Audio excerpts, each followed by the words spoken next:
گوندی یالیاوایە لە سنووری ناحی قادرکەرەم بەرپرسانی ئیداری و لایەنە پەیوەندیدارەکان هاتوون مژدانە بدەنە خەڵکی گوندەکە بۆ تەواوبوونی پرۆژەی تۆڕی کارەبا.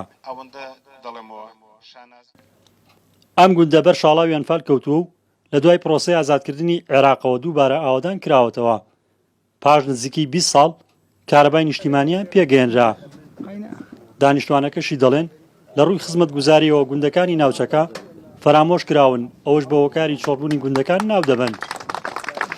ئێمە خاوەنی دەیان شەهید فاری لەم گوندە وەکو پێویست خزمەتگوزاریمان بۆ نەکراوە، داوای خزمەتگوزاری ئاوەکەین، داوای خزمەتگوزاری جاداوبانەکەین، داوای قوتابخانەکەین. لێرە داوا لە حکومەت هەرێمی کوردستانەکەم زیاتر ئاور لە ئەم گوندانە بداتەوە. مەتکەب خەستەخانە ئەمانیشمان بۆ بکەن تەلەبەکانمانەوە تا ئیستا بێ لێرە و بە سیارەیەکمان بۆ دابینکەن بیبین بۆ قادرکەرەم. ماڵەکانمان هەنێکی تری ماوە کە ئامودەکەی نەگەشتووە پێ و کارەباکەی پێ نەگەشتووە. قادرکەرەم لە ڕووی داریەوە سەر بە قەزای چەمچەماڵە و 54 گوندی لەسەرا. پێشتر دەیان جار دانیشتوانی ئەو گوندانە ناڕەزایەتی و خۆپشاندانیان ئەنجام داوە دژی کەمی و نەبوونی خزمەتگوزاری. لە ئێستادا نزیکی 15 گوندی بێکارەبان.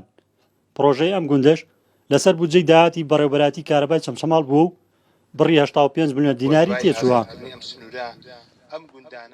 سەبارەت بە محەتەیەکی کارەبای 15 مێگاواتیش بۆ ناحیە قادرکەرەم کارەکانی تەواو بووە لە وەزارەتی سامانە سروشتیەکانە. لە ڕێگەی کەناڵەکانی ڕاگەیاندن داوا لە بەڕێز وەزیری کارەبا لە هەمان کاتە کە وەزیری سامانە سروشتیەکانە و جێگری وەزیری سامانە سروشتیەکان دەکەم کە بە زووترین کات ئەم محەتەیەش یەکلا بکرێتەوە بدرێتە کۆمپانیا بۆی بێتە بواری جێبەجێکردن. قادرکەرەم بە یەکێک لە دەوڵەمەندترین ناوچەکانی کوردستان و عێراقدا دەنرێت لە ڕووی سامانی سروشتیەوە و زیاتر لە 10 ساڵە کۆمپانیا وەبەرهێنەکان لە کێڵگەی کۆرمۆری سنوورەکە کاری وەبەرهێنانی غاز و نەوت دەکەن. دانیشتوانەکەشی دەڵێن بە بەراورد بە زۆری سامانی سروشتی ناوچەکە کەمترین خزمەتگوزاریان بۆ ئەنجام دراوە.